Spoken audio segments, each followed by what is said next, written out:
Welcome back to the garage. You might be able to tell by this butchered up hoodie that I'm wearing that really doesn't have much hoodie left to it at all, that the weather took a dive.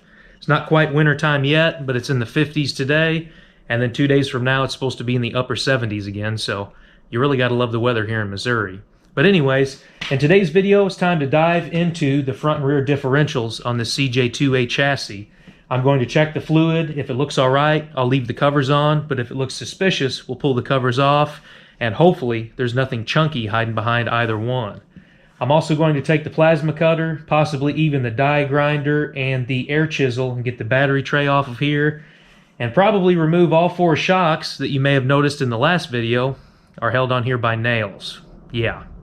Like I said before, some people should just not work on vehicles and step away from the toolbox. Okay, I've talked enough. Let's get to work. First order of business, the rear end in this Jeep is sitting with the tires planted on the ground. I grab a hold of this yoke. There's a little bit of play in here, probably not enough to be scary, but let me show you the front before we go any further. You can clearly see both tires are sitting on the garage floor. Yeah. That is not supposed to do that. It doesn't sound like anything is crunchy inside. This Jeep does not have lockouts on the front axle. I don't honestly know if they pulled both of the axle shafts out of here or if something went off like a hand grenade inside and we're going to take the cover off and find a whole bunch of crunchy bits down there. So let me tackle the rear end first and then we'll make it up here to the front. But keep your fingers crossed for me, please. I don't really want to hunt down one of these axles, but looks like that's what I'm going to have to do. Start placing your bets now.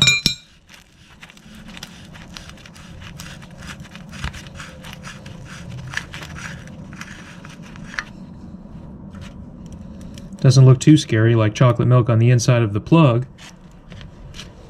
Take the fancy P&C fluid checker.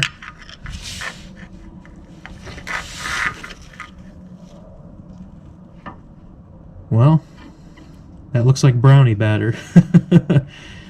That is really thick, but to me it doesn't look like there was any water in it, at least.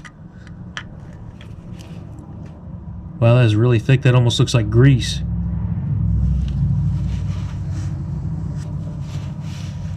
It doesn't look too scary, so to me, we'll put this plug back in here and move our attention towards the front.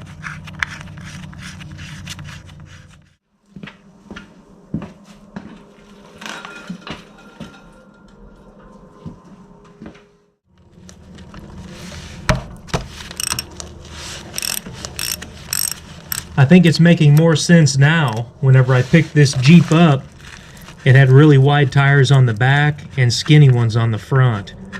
This differential may have been broken for a long time or disassembled for quite a while, and they were only driving it around their property in 2-wheel drive. That fluid doesn't look really that bad. Try to get it up close to the camera. Doesn't look like water intrusion at all. Since this axle seems like it's disconnected, I think I'm going to go ahead and pull the cover off of here, and we're going to find out together why this doesn't seem like it's live anymore. Need to push all of this garbage back out of the way so I can get a pan under here.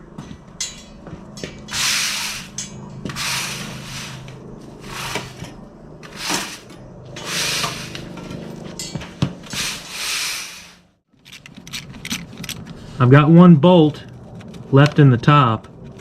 I'm going to crack this cover and we'll see what comes out of the bottom of it.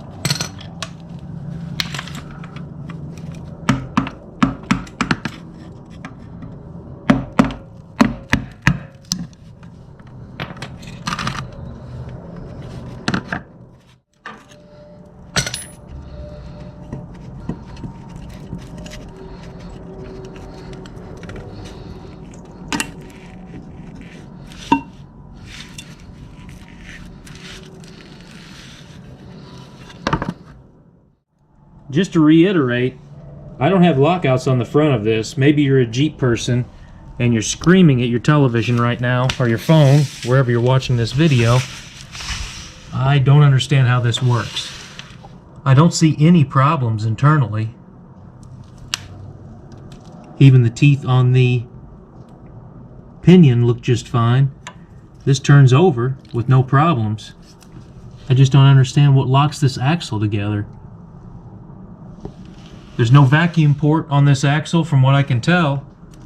So maybe somebody can fill me in. Like I said, I'm not a Jeep person by any means, but it doesn't look like anything scary inside of here, so I'm going to throw the cover back on and we'll move to taking the shocks off of here.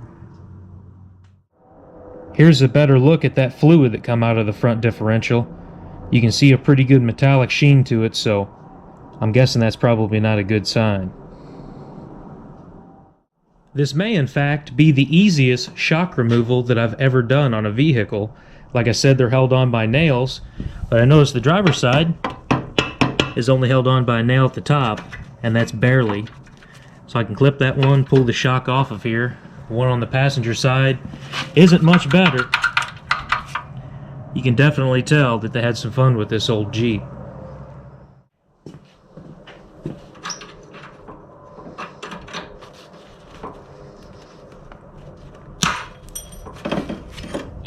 That's it. World record right there.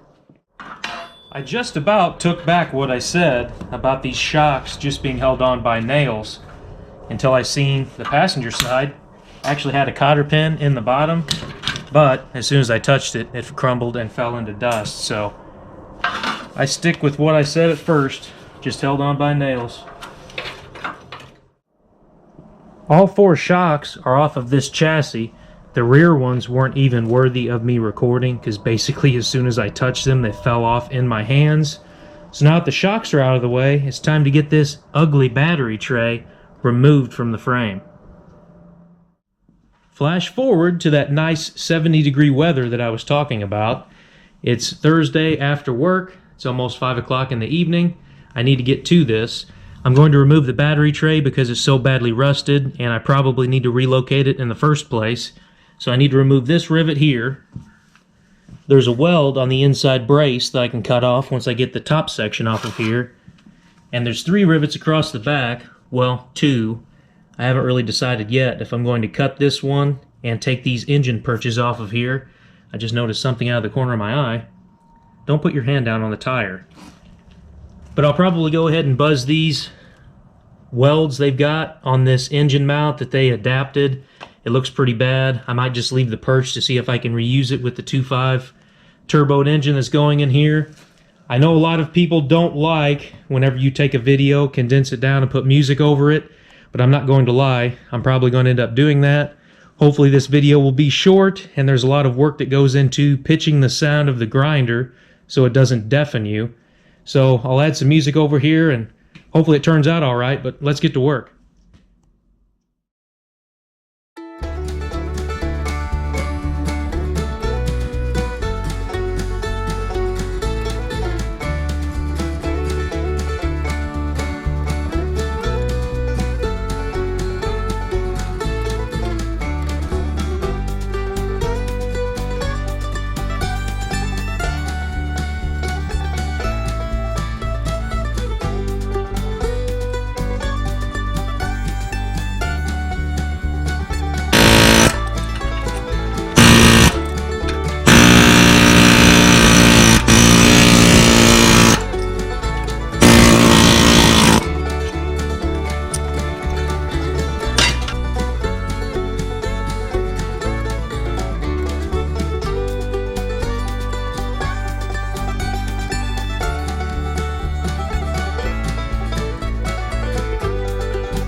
I accomplished what I set out to do in this video. I just wanted to talk to you all about a few things before I let you go. First of which, the rear bumper I mentioned in the last video was a crude homemade piece, but I've recently seen some pictures online of these CJ2As with this same exact style hitch. I'm sure this was something you could buy out of a catalog to use your Jeep on your farm. I removed the shocks like I said, removed the unnecessary bracketry up front, cleaned up this cross member and skid plate, and from the measurements online, I believe I'm going to have to torch these rivets out, move the cross member back, and then shorten the rear drive shaft, but we'll go into that in a later video. It seems kind of redundant, but I did spray some black paint over where I cut these brackets off. It seems easier, at least in my opinion, to grind the paint back off than rust from this sitting outside, because let's face it, I'm going to have to let it sit outside for a bit while I track down more of the parts that I need for the swap. The steering box, there's a fantastic channel on here that I seen a while back, and I'm lucky enough that I watched this fella's videos and he started watching mine, but the channel name is Low Buck Garage. He actually told me this is a common swap for these CJ2As. It gets rid of the factory steering box that has a lot of play, so I'm going to run with this setup and take his advice. I also don't know if I showed or not on film, but I removed the steering dampener. I cut the U-bolt that was up here. But since I'm keeping the steering box, I'm going to have to do something about this frame rail. You can see all of the patches that the previous owner put on here. I'm probably going to get in here, plasma cut all of this off, and plate it with a chunk of 1/4-inch steel. I haven't really heard any word on somebody having another frame rail, so I think I'm going to have to use what I got. But it's time to set this aside. The weather's going to be nice this weekend, and it's time to work on something else. Thank you very much for taking the time out of your day to watch this video. Always remember that it doesn't matter if you're working on your project in a garage or in your driveway. What matters is that you go out there, you do the job yourself, and you learn more about your project, whatever that project may be. Now that this video is over, how about you go outside and work on something? My name is Zane, and hopefully I'll catch you next time.